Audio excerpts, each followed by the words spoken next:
ನಮಸ್ಕಾರ ಗೆಳೆಯರೆ.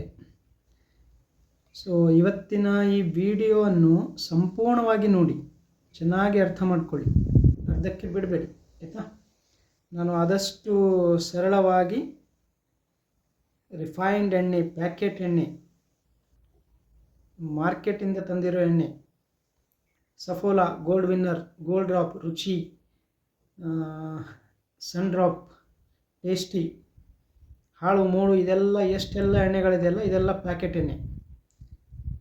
ಇದರಿಂದ ಯಾವ ಥರ ಪ್ರತಿಯೊಂದು ರೋಗಗಳು ಬರುತ್ತದೆ, ಯಾಕೆ ಬರುತ್ತದೆ, ಮತ್ತು ಇದು ನಿಮಗೆ ಬಹಳ ಬಹಳ ತುಟ್ಟಿಯಾಗ್ತದೆ. ಇದರಿಂದ ತಪ್ಪಿಸಿಕೊಳ್ಳೋ ಬಹಳ ಸರಳ ವಿಧಾನ ಪದ್ಧತಿ ಇದೆ, ಅದನ್ನು ಹೇಳ್ಕೊಡ್ತೀನಿ ನೋಡಿ. ಇದು ಪ್ಯಾಕೆಟ್ ಎಣ್ಣೆ, ರಿಫೈನ್ಡ್ ಎಣ್ಣೆ, ಮಾರ್ಕೆಟ್ ಎಣ್ಣೆ, ಬ್ರ್ಯಾಂಡೆಡ್ ಎಣ್ಣೆ, ಇದು ಯಾವುದೇ ಇರಲಿ, ಪತಂಜಲಿದಿರಲಿ, ಸದ್ಗುರುದಿರಲಿ, ಅಥವಾ ನಮ್ಮ ಸಫೋಲಾ ಇರಲಿ, ಗೋಲ್ಡ್ ವಿನ್ನರ್, ಯಾವುದೇ ಬ್ರ್ಯಾಂಡ್ ಇರಲಿ, ನೀವು ಎಷ್ಟೇ ದುಡ್ಡು ಕೊಟ್ಟಿರ್ಬೋದು ಅದಕ್ಕೆ. ಇದು ರಿಫೈನ್ಡ್ ಎಣ್ಣೆ ಆಯಿತಾ. ಇದು ಗಾಣದ ಎಣ್ಣೆ, ಕುಸುಬಿ ಎಣ್ಣೆ ಇದು.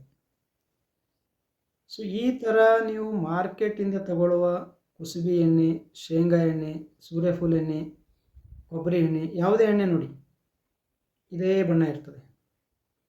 ಈ ಕುಸುಬಿ ಎಣ್ಣೆಗೆ ಕುಸುಬಿ ಬಣ್ಣ ಇದೆ.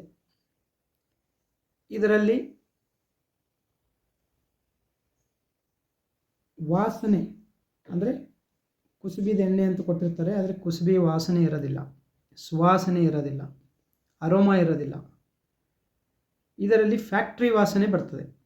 ಏನೋ ಕೆಮಿಕಲ್ಸ್ ಇದೆ, ಪೆಟ್ರೋಕೆಮಿಕಲ್ಸ್ ಇದೆ, ಪ್ರಿಸರ್ವೇಟಿವ್ಸ್, ಡಿಯೋಡರೈಸರ್ಸ್, ಹಾಳು ಅದರದ್ದು ವಾಸನೆ ಬರ್ತದೆ. ಇದರಲ್ಲಿ ಇದು ಯಾವ ಕಾಳು ನೀವು ಎಣ್ಣೆ ತೊಗೊಂಡು ಬಂದಿರ್ತೀರೋ, ನೀವು ಹಿಡಿಸ್ಕೊಂಡು ಬಂದಿರ್ಬೋದು, ಅಥವಾ ಅಲ್ಲಿ ಮಿಲ್ನಲ್ಲಿ ಇರುವ ಎಣ್ಣೆ ತೊಗೊಂಡು ಬಂದಿರ್ಬೋದು, ಅದರದ್ದೇ ವಾಸನೆ ಬರ್ತದೆ, ಅದರದ್ದೇ ಸುವಾಸನೆ ಬರ್ತದೆ ನೋಡಿ. ಇದರಲ್ಲಿ ಟೇಸ್ಟ್ ಇರೋದಿಲ್ಲ. ಯಾವುದೇ ಎಣ್ಣೆ ತಗೊಳ್ಳಿ ನೀವು, ಒಂದೇ ಥರ ಟೇಸ್ಟ್, ಮೇಲೆ ಬೇರೆ ಬೇರೆ ಹೆಸರು ಹಾಕಿ ಸ್ವಲ್ಪ ಅದಕ್ಕೆ ಟೇಸ್ಟ್ ಬರುವಂಗೆ ಮಾಡಿ ಒಂದು ಸ್ವಲ್ಪ ಬಣ್ಣ ಹಾಕಿ ಮಾಡ್ತಾರೆ. ಆದರೆ ಇದರಲ್ಲಿ ನೀವು ಯಾವ ಕಾಳಿನ ಎಣ್ಣೆ ತಂದಿರ್ತದೋ ಅದೇ ಟೇಸ್ಟ್ ಬರ್ತದೆ, ಅದೇ ರುಚಿ ಬರ್ತದೆ. ಇದು ತಿಂದಾಗ ಎಣ್ಣೆ ತಿಂದಿದ್ದೀನಿ ಅಂತ ಅನಿಸೋದಿಲ್ಲ.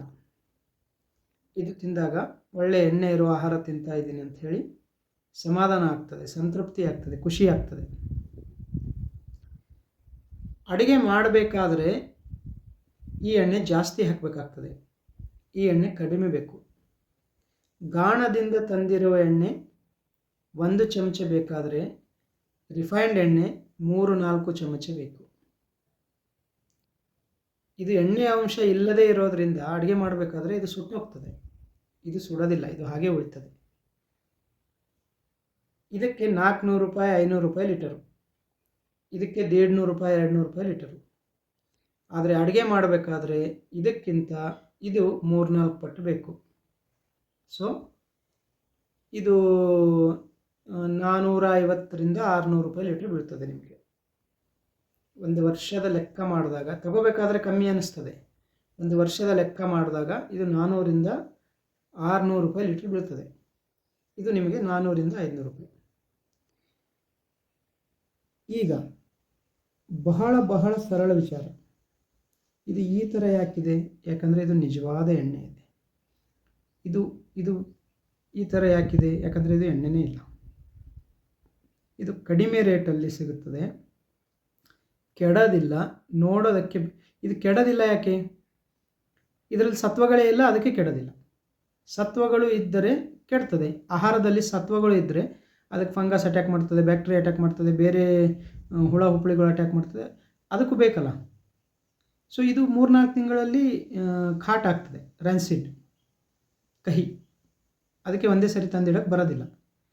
ಇದಕ್ಕೆ ಜೀವ ಇದೆ, ಇದು ಎಣ್ಣೆ ಇದೆ, ಅದಕ್ಕೆ ಕೆಡ್ತದೆ. ಇದು ಯಾಕೆ ಕೆಡೋದಿಲ್ಲ? ಎಣ್ಣೆನೇ ಇಲ್ಲ. ಇದು ಪ್ರಿಸರ್ವೇಟಿವ್ ಹಾಕಿರ್ತಾರೆ, ಡಿಯೋಡ್ರೈಸರ್ ಹಾಕಿರ್ತಾರೆ.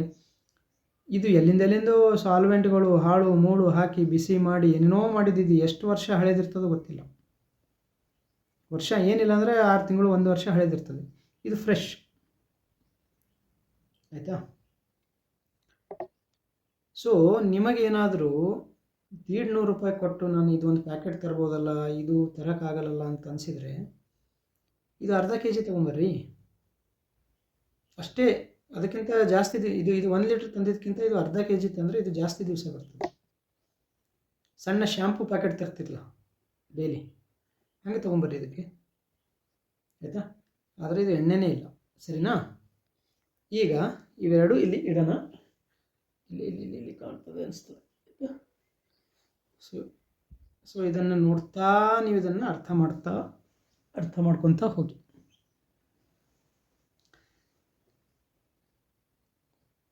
ಈಗ ಎಣ್ಣೆಯ ಮಹತ್ವವೇನು? ನಮಗೆ ಎಣ್ಣೆ ಯಾಕೆ ಬೇಕು? ಈ ಎಣ್ಣೆ ಕಾಳಿನಿಂದ ತೆಗೆದಿರೋ ಎಣ್ಣೆ ಯಾಕೆ ಬೇಕು ನೋಡಿ. ನಮ್ಮ ಶರೀರದಲ್ಲಿ ಏನಿಲ್ಲ ಅಂದರೆ 35 ಟ್ರಿಲಿಯನ್ ಕಣಗಳಿದೆ, ಸೆಲ್ಸ್. ಆ ಪ್ರತಿಯೊಂದು ಸೆಲ್ಸಿಗೆ ಸೆಲ್ ವಾಲ್ ಇದೆ, ಅದರ ಕವಚ. ಆ ಕವಚ ತಯಾರಾಗೋದು ಎಣ್ಣೆಯಿಂದ, ಫ್ಯಾಟಿ ಆಸಿಡ್ಸಿಂದ. ಆ ಸೆಲ್ಸ್ ಒಳಗೆ ಆರ್ಗ್ಯಾನಲ್ಲೇ ಇದೆ, ನ್ಯೂಕ್ಲಿಯಸ್, ಮೈಟೋಕಾಂಡ್ರಿಯಾ, ಹಾಳುಮುಳು ಬಹಳಷ್ಟು ಬರ್ತದೆ, ಆಯಿತಾ. ಅದರದ್ದೆಲ್ಲ ಕವಚನೂ ಫ್ಯಾಟಿ ಆಸಿಡ್ಸಿಂದನೇ ತಯಾರಾಗ್ತದೆ, ಸರಿನಾ. ಹಾಗಂದರೆ ಪ್ರತಿಯೊಂದು ಕಣಗಳಿಗೆ ಫ್ಯಾಟಿ ಆಸಿಡ್ಸ್ ಎಣ್ಣೆ ಬೇಕೇ ಬೇಕು.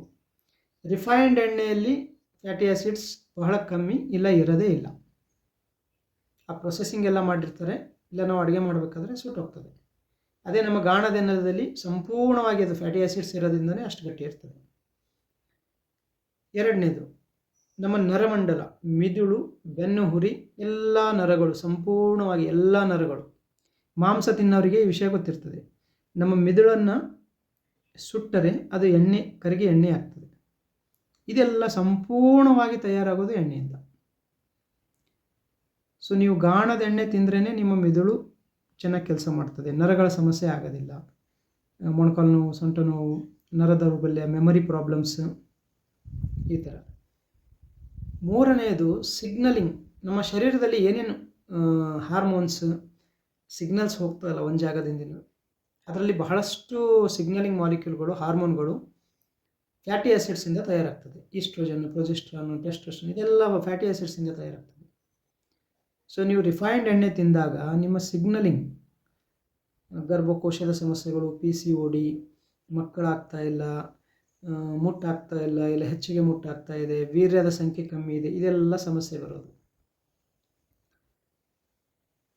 ಮತ್ತು ನಮ್ಮ ಮೂಳೆಗಳಿದ್ದಲ್ಲೆಲ್ಲ ಜಾಯಿಂಟ್ಸ್ ಇದೆ ನೋಡಿ, ಇಲ್ಲಿ ಇಷ್ಟೆಲ್ಲ ಜಾಯಿಂಟ್ಸ್, ಕೀಲುಗಳು,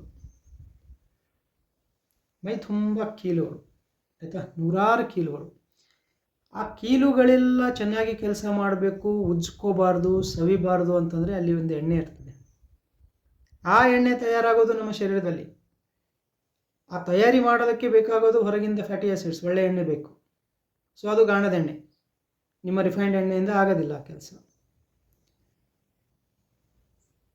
ಸರಿ, ಆದರೆ ನಾನು ಪ್ರತಿಯೊಂದು ರೋಗಗಳು ಬರುತ್ತೆ ಅಂತ ಯಾಕೆ ಹೇಳ್ತಾ ಇದ್ದೀನಿ? ಕಾರಣ ಬಹಳ ಸರಳ. ನಮ್ಮ ಶರೀರದ ಪ್ರತಿಯೊಂದು ಕಣಗಳಿಗೆ ಎಣ್ಣೆ ಬೇಕು.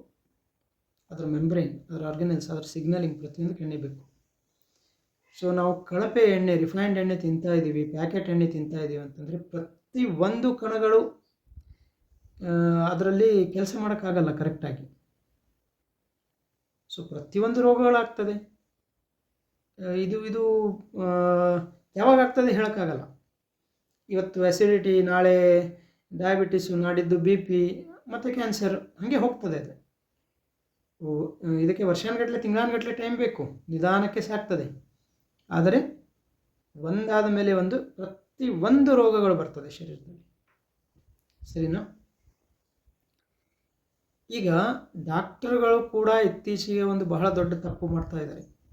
ನಿಮಗೆ ಬೊಜ್ಜು ಇದೆ, ನಿಮಗೆ ಕೊಲೆಸ್ಟ್ರಾಲ್ ಇದೆ, ನಿಮಗೆ ಫ್ಯಾಟಿ ಲಿವರ್ ಇದೆ, ನಿಮಗೆ ಸ್ಟ್ರೋಕ್ ಆಗಿದೆ, ಇದೆಲ್ಲ ಎಣ್ಣೆಯಿಂದ ಆಗ್ತದೆ. ನೀವು ದಪ್ಪವಾದ ಎಣ್ಣೆ, ಗಾಣದ ಎಣ್ಣೆ ತಿನ್ನಬೇಡ್ರಿ, ತೆಳುವಾದ ಎಣ್ಣೆ, ರಿಫೈನ್ಡ್ ಎಣ್ಣೆ ತಿನ್ನಿರಿ ಅಂತ ಹೇಳ್ತಾ ಇದ್ದಾರೆ. ಜನರಿಗೂ ಫುಲ್ ಖುಷಿ.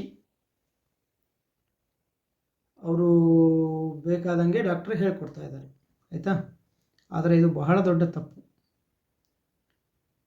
ಗಾಣದ ಎಣ್ಣೆ ತಿಂದ್ರೇ ನಮ್ಮ ಎಣ್ಣೆ ಹೊಟ್ಟೆಗೆ ಹೋಗಿ ಹಾಗೆ ಒಳಗೆ ಹೋಗೋದಿಲ್ಲ, ರಕ್ತದಲ್ಲಿ ಹೋಗೋದಿಲ್ಲ, ಲಿವರ್ಗೆ ಹೋಗೋದಿಲ್ಲ. ಹೊಟ್ಟದಲ್ಲಿ ಅದು ಜೀರ್ಣವಾಗಿ, ಸಂಪೂರ್ಣ ಜೀರ್ಣವಾಗಿ, ಅದರದ್ದು ಎಲ್ಲ ಪದಾರ್ಥಗಳು ಬೇರೆ ಬೇರೆ ಆಗಿ ನಮ್ಮ ಶರೀರಕ್ಕೆ ಬೇಕಾಗಿದ್ದ ಪದಾರ್ಥಗಳು ಮಾತ್ರ ಅಬ್ಸಾರ್ಪ್ಷನ್ ಆಗ್ತದೆ. ಸೊ ಅದು ರಕ್ತದಲ್ಲಿ ಹೋದಾಗ ಗಟ್ಟಿ ಇರೋದಿಲ್ಲ, ಎಣ್ಣೆನೇ ಇರೋದಿಲ್ಲ ಅಲ್ಲಿ. ಇನ್ಫ್ಯಾಕ್ಟ್ ಫ್ಯಾಟಿ ಲಿವರ್, ಕೊಲೆಸ್ಟ್ರಾಲ್ ಇದೆಲ್ಲ ಇರೋರು ಗಾಣದ ಎಣ್ಣೆ ತಿಂದರೆ ಅವರಿಗೆ ಸಹಾಯ ಆಗ್ತದೆ, ಅವ್ರದ್ದು ಆರೋಗ್ಯ ಇಂಪ್ರೂವ್ ಆಗ್ತದೆ. ಸೊ ಪ್ರತಿ ಒಂದು ರೋಗ, ಆ್ಯಸಿಡಿಟಿ ಇರ್ಬೋದು, ಮೂಲವ್ಯಾಧಿ ಇರ್ಬೋದು, ಗ್ಯಾಸ್ಟ್ರಿಕ್ ಅಲ್ಸರ್ ಇರ್ಬೋದು, ಮೂಳೆ ವೀಕ್ ಇರ್ಬೋದು, ಕೀಲು ನೋವು ಇರ್ಬೋದು, ರೋಗ ನಿರೋಧಕ ಶಕ್ತಿ ಕಮ್ಮಿ ಇರ್ಬೋದು, ಗರ್ಭಧಾರಣೆ ವಹಿಸುವಲ್ಲಿ ಸಮಸ್ಯೆ ಆಗ್ತಾ ಇರ್ಬೋದು, ಮುಟ್ಟಿನ ಸಮಸ್ಯೆಗಳು, ಬಿ ಪಿ, ಶುಗರ್, ಥೈರಾಯ್ಡ್, ನರಗಳ ದೌರ್ಬಲ್ಯ, ಸಿಯಾಟಿಕಾ, ರುಮೆಟೆಡ್ ಆರ್ಥ್ರೈಟಿಸ್, ಚರ್ಮದ ಸಮಸ್ಯೆಗಳು. ಗಾಣದ ಎಣ್ಣೆ ತಿಂದರೆ ಚಳಿಗಾಲದಲ್ಲಿ ಚರ್ಮ ಅಷ್ಟು ಒಡೆಯೋದಿಲ್ಲ, ಅದು ಪ್ರೊಟೆಕ್ಟಿವ್ ಕೋಟಿಂಗ್ ಮಾಡ್ತದೆ ಬಂದು, ಅದು ಚರ್ಮದ ಮೇಲೆ ಒಂದು ಪದರ ಮಾಡ್ತದೆ ಬಂದು, ಸರಿನಾ. ಕಣ್ಣಲ್ಲಿ ಎಣ್ಣೆ ಅಂಶ ಇರ್ತದೆ ಬಹಳ, ಕಿವಿಯಲ್ಲಿ ಎಣ್ಣೆ ಅಂಶ ಇರ್ತದೆ, ಸಣ್ಣ ಮೂಳೆಗಳು, ಅದು ಕಂಟಿನ್ಯೂಸ್ ಆಗಿ ಕೆಲಸ ಮಾಡ್ತಾ ಇರ್ತದೆ, ಒಳ್ಳೆ ಎಣ್ಣೆ ಬೇಕು ಅದಕ್ಕೆ. ಸೊ ನೋಡಿ, ಪ್ರತಿ ಒಂದು ರೋಗಗಳು ಬರ್ತದೆ ನೀವು ರಿಫೈನ್ಡ್ ಎಣ್ಣೆ ತಿಂದರೆ, ಸರಿನಾ. ಇದರ ಇಂಗ್ಲೀಷ್ ವರ್ಷನ್ ಕೂಡ ಮಾಡ್ತೇನೆ, ಬೇರೆ ಸಪ್ರೇಟಾಗಿ ಹಾಕ್ತೇನೆ. ಈಗ ಗಾಣದ ಎಣ್ಣೆ ಎಲ್ಲಿಂದ ತರಬೇಕು?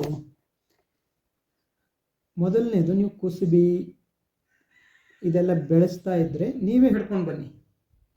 ಇಲ್ಲ ನೀವು ಬೆಳೆಸ್ತಾ ಇಲ್ಲ ಅಂತಂದರೆ ನಿಮ್ಮಲ್ಲಿ ಇರುವ ಲೋಕಲ್ ತಾಲೂಕು, ಜಿಲ್ಲೆ ಮಟ್ಟಕ್ಕೆ ಹೋದರೆ ಅಲ್ಲಿ ಗಾಣದ ಎಣ್ಣೆ ತೆಗೆಯೋ ಮಿಲ್ಗಳು ಎಲ್ಲ ಕಡೆ ಆಗಿದೆ. ಎಲ್ಲ ಕಡೆ ಅಂದರೆ ಎಲ್ಲ ಕಡೆ ಆಗಿದೆ, ಅದರಲ್ಲಿ ಯಾವುದೇ ಡೌಟ್ಸ್ ಬೇಡ. ಅಲ್ಲಿ ಹೋಗಿ ಕೇಳಿ, ನಾನು ಕಾಳು ಎಲ್ಲಿಂದ ತೊಗೊಂಡ್ಬರಲಿ ಅಂತ ಕೇಳಿ, ಅವ್ರು ಹೇಳ್ತಾರೆ ಈ ಅಂಗಡಿಯಿಂದ ಹೋಗಿ ತೊಗೊಂಡ್ಬರ್ರಿ ಅಂತ. ಕಾಳು ತೊಗೊಂಡೋಗಿ ಹಿಡಿಸ್ಕೊಂಡು ಬರ್ರಿ. ಇಲ್ಲ ನೀವು ಅವ್ರ ಹತ್ರನೇ ತೆಗೆಸ್ಕೊಳ್ಳಿ, ಅವ್ರೇನು ಕೊಡ್ತಾ ಇದ್ದಾರೆ ಅದನ್ನೇ ತಗೊಳ್ಳಿ, ಆಯಿತಾ. ಸೊ ಈ ಮೂರರಲ್ಲಿ ಒಂದು ಏನಾದರೂ ಮಾಡ್ಬೋದು.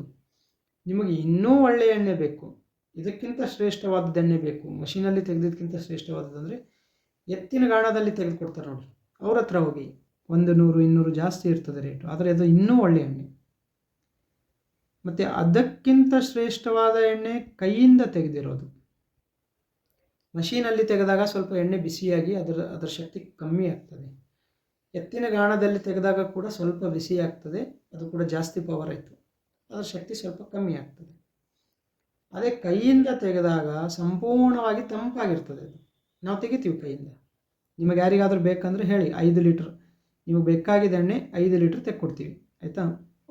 ರೇಟ್ ಜಾಸ್ತಿ ಇರ್ತದೆ, ಆದರೆ ಅದಕ್ಕಿಂತ ಕಮ್ಮಿ ನಾವು ಮಾಡೋಕ್ಕಾಗಲ್ಲ. ಒಂದು ಆರ್ಡರ್ ತೊಗೊಂಡು ಒಂದು ದಿವಸ 4 ಜನ ಫುಲ್ ಸೇರಿ ಒಂದು ದಿವಸ ಮಾಡಬೇಕಾಗ್ತದೆ.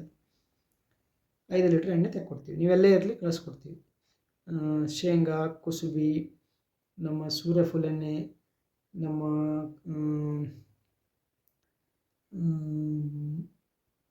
ಸಾಸಿವೆ ಎಣ್ಣೆ, ಈ ಥರದ್ದು ಪ್ರತಿಯೊಂದು ಎಣ್ಣೆ ಕಾಳುಗಳು ನಮ್ಮಲ್ಲಿ, ಪುಂಡಿ ಎಣ್ಣೆ, ಈ ಥರದ್ದು. ಸರಿ, ಯಾವ ಪ್ರದೇಶಕ್ಕೆ ಯಾವ ಎಣ್ಣೆ ಬಳಸಬೇಕು ನೋಡಿ. ನಾವು ಎಣ್ಣೆ ಊಟ ಮಾಡಿದಾಗ ಬರೀ ಅದರದ್ದು ಸತ್ವಗಳು ನಮಗೆ ಸಿಗ್ತಾ ಇಲ್ಲ, ಅದರದ್ದೊಂದು ಶಾಖನೂ ಇರ್ತದೆ. ಈಗ ಪುಂಡಿ ಎಣ್ಣೆ, ಪುಂಡಿ ಬೀಜ, ಗೊಂಗುರ, ಅದರ ಎಣ್ಣೆ ಇದೆಯಲ್ಲ ತಂಪಿರ್ತದೆ. ಸೊ ನಾವು ಚಳಿ ಇರೋ ಪ್ರದೇಶದಲ್ಲಿ ಅದನ್ನು ತಿಂತಾ ಇದ್ದರೆ ನಮಗೆ ಶರೀರ ಶೀತ ಆಗಿ ದೊಡ್ಡ ದೊಡ್ಡ ರೋಗ ಬರ್ತದೆ. ಅದಕ್ಕೆ ನಮ್ಮ ಪ್ರದೇಶದಲ್ಲಿ, ಇದು ನಮ್ಮದು ಬಿಸಿ ಪ್ರದೇಶ, ಕಲಬುರಗಿ, ರಾಯಚೂರು, ಬೀದರ್ ಇದೆಲ್ಲ ಬಿಸಿ ಪ್ರದೇಶ. ಸಾವಿರಾರು ವರ್ಷದಿಂದ ಪುಂಡಿ ಎಣ್ಣೆ ಬಳಸ್ತಾ ಇದ್ರು. ಈಗ ಅದು ಇಲ್ಲ ಅಂತ ಹೇಳಿ ಕುಸುಬಿ ಎಣ್ಣೆ ಮಾಡ್ತಾ ಇದ್ದಾರೆ. ಕುಸುಬಿ ಕೂಡ ಸ್ವಲ್ಪ ತಂಪಿರ್ತದೆ, ಬಟ್ ಬಹಳ ಒಳ್ಳೆಯದು ಅದು ನಮ್ಮ ಪ್ರದೇಶದಲ್ಲಿ. ಅದೇ ಕರಾವಳಿ, ಸಮುದ್ರ ತೀರು, ಕೇರಳ ಈ ಕಡೆ ಹೋದರೆ ಕೊಬ್ಬರಿ ಎಣ್ಣೆ ಬಿಸಿನೂ ಇಲ್ಲ, ತಂಪು ಇಲ್ಲ, ನ್ಯೂಟ್ರಲ್ ಅದು, ಅಲ್ಲಿಂದ ವಾತಾವರಣಕ್ಕೆ ತಕ್ಕಂಗೆ ಅದು ಒಳ್ಳೆಯದು. ಅದೇ ರೀತಿ ಉತ್ತರ ಭಾರತಕ್ಕೆ ಹೋದಂಗೆ ಸಾಸಿವೆ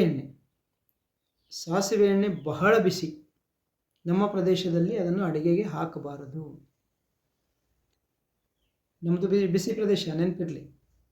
ನಮ್ಮಲ್ಲಿ ಬಿಸಿ ಕೊಡುವಂಥ, ಶರೀರಕ್ಕೆ ಬಿಸಿ ಮಾಡುವಂಥ ಎಣ್ಣೆ ಬಳಸಿದರೆ ರೋಗಗಳು ಹೆಚ್ಚಿಗೆ ಆಗ್ತದೆ. ಅದೇ ರೀತಿ ಕೀಲು ನೋವಿದ್ದಾಗ ಸಾಸಿವೆ ಎಣ್ಣೆ ಬಳಸೋದು ಭಾಳ ಸಾಮಾನ್ಯ ಆಗಿದೆ ಈಗ. ಸರಿ, ಒಳ್ಳೆಯದು, ಅದರಿಂದ ಕೀಲು ನೋವು ಕಮ್ಮಿ ಆಗ್ತದೆ. ಆದರೆ ನಿಮಗೆ ಬೇರೆ ಏನಾದರೂ ರೋಗ ಇದ್ದರೆ, acidity, B P, sugar, thyroid, ಬೊಜ್ಜಿದೆ, ಅಥವಾ ಇಲ್ಲಿ ಬಿಸಿಗಾಲ ಅಂದರೆ ಬೇಸಿಗೆ ಇದೆ ಅಂತಂದರೆ ನೀವು ಸಾಸಿವೆ ಎಣ್ಣೆ ಬಳಸಿದಾಗ ಅದು ಶರೀರಕ್ಕೆ ಇನ್ನೂ ಶಾಖ ಹಾಕ್ತದೆ, ಶರೀರದ ಶಾಖ ಇನ್ನೂ ಹೆಚ್ಚಿಗೆ ಆಗ್ತದೆ. ಸೊ ಆ ರೀತಿ ಇದ್ದಾಗ ಅದು ಒಳ್ಳೆಯದಿಲ್ಲ. ಚಳಿಗಾಲದಲ್ಲಿ ಬಳಸಿ. ಅದೇ ರೀತಿ ಎಳ್ಳೆಣ್ಣೆ ಕೂಡ ಕೀಲುಗಳಿಗೆ ಬಹಳ ಒಳ್ಳೆಯದು, ಆದರೆ ಚಳಿಗಾಲದಲ್ಲಿ ಬಳಸಿ, ಇಲ್ಲ ತಂಪಿರೋ ಪ್ರದೇಶದಲ್ಲಿ ಬಳಸಿ. ನಮ್ಮ ಪ್ರದೇಶದಲ್ಲಿ ಬೇಸಿಗೆಯಲ್ಲಿ ಬಳಸಬಾರದು. ಹಾಗೆ ಶೇಂಗಾ ಎಣ್ಣೆ, ಸೂರ್ಯಫುಲ್ ಎಣ್ಣೆ ಇದೆಲ್ಲ ಸ್ವಲ್ಪ ಬಿಸಿ ಇರುವಂಥದ್ದು, ಆದರೆ ಕುಸುಬಿ ಎಣ್ಣೆಗಿಂತ ಇನ್ಫೀರಿಯರ್. ಕುಸುಬಿ ಎಣ್ಣೆ ಇದಕ್ಕಿಂತ ಒಳ್ಳೆಯದು. ಅದೇ ರೀತಿ ಊಟಕ್ಕೆ ನಮ್ಮ ವಾತಾವರಣ ಇದ್ದಂಗೆ ಒಂದು ಎಣ್ಣೆ, ಸಾವಿರಾರು ವರ್ಷದಿಂದ ನಡೆದು ಬಂದಿರೋ ಪದ್ಧತಿ ಅದು. ಊಟ ಬಿಟ್ಟು ಬೇರೆ ಎಲ್ಲ ಕೆಲಸಕ್ಕೆ ಹರಳೆಣ್ಣೆ, ಔಡಲೆಣ್ಣೆ, ಎರಂಡಿ, ಕ್ಯಾಸ್ಟರ್ ಆಯಿಲ್, ನೋವುಗಳಿಗೆ, ಸ್ನಾನಕ್ಕೆ, ಟಾಳ್ಗೆಗೆ, ಹೊಟ್ಟೆ ಸ್ವಚ್ಛ ಮಾಡೋದಕ್ಕೆ, ಹುಣ್ಣಿಮೆ ಅಮಾವಾಸ್ಯೆ ದಿವಸ ಎಣ್ಣೆ ಸ್ನಾನಕ್ಕೆ, ಪ್ರತಿಯೊಂದು ಬೇರೆ ಬೇರೆ ರೋಗಗಳಿಗೆ, ಗಾಡಿಗೆ, ಚಕ್ಕಲಿಗೆ, ನಮ್ಮ ದೀಪಕ್ಕೆ. ಸೊ ಹೀಗೆ ಊಟಕ್ಕೆ ಬೇರೆ ಬೇರೆ ಎಣ್ಣೆ, ಆದರೆ ಬೇರೆ ಎಲ್ಲ ಕೆಲಸಕ್ಕೆ ಒಂದೇ ಎಣ್ಣೆ, ಹರಳೆಣ್ಣೆ. ಈ ಹರಳೆಣ್ಣೆ ಕೂಡ ಮಾರ್ಕೆಟಲ್ಲಿ ಸಿಗುವುದು ಇದೇ ಥರ ಇರ್ತದೆ. ಕೆಟ್ಟ ಹೊಲಸು ವಾಸನೆ, ಹೊಲಸು ಎಫೆಕ್ಟು, ತಗೊಂಡ ತಕ್ಷಣ ಹೊಟ್ಟೆ ಝಾಡಿಸ್ತದೆ. ಆಯಿತಾ? ಅದು ಕೂಡ ವೇಸ್ಟ್, ಅದರದ್ದೇನು ಉಪಯೋಗ ಇಲ್ಲ. ರಿಫೈನ್ಡ್ ಎಣ್ಣೆ ಅದು. ಅದೇ ನಮ್ಮ ಹರಳೆಣ್ಣೆ ನೋಡಿ ಕಪ್ಪಗೆ ಇರ್ತದೆ. ಸರಿನಾ? ಈಗ ಇನ್ನೂ ಹೊಸದಾಗಿ ಕೆಲವೊಂದು ಮಾರ್ಕೆಟಿಂಗ್ ಟ್ರಿಕ್ಸ್. ಕಂಪನಿಯವರು ಏನು ಮಾಡ್ತಾರೆ, ಒಳ್ಳೆ ಪ್ಯಾಕೇಜಿಂಗ್, ಒಳ್ಳೆ ಹೆಸರು, ಏನೋ ದೇವರ ಫೋಟೋ, ಧರ್ಮದ ಗುರುಗಳ ಫೋಟೋ, ಪತಂಜಲಿ, ಹಾಳು ಮೂಳು ಅಂತ ಹಾಕಿ ಕಡಿಮೆ ರೇಟಿಗಿದೆ. ಎರಡನೇದು, ಸಿಕ್ಕಾಪಟ್ಟೆ ಅದರ ಅಡ್ವರ್ಟೈಸ್ ಮಾಡೋದು, ಎಲ್ಲ ಕಡೆ ಅದೇ ಕಾಣಬೇಕು, ಎಲ್ಲ ಕಡೆ ಸಿಗೋ ಥರ ಮಾಡ್ತಾರೆ. ಮೂರನೇದು,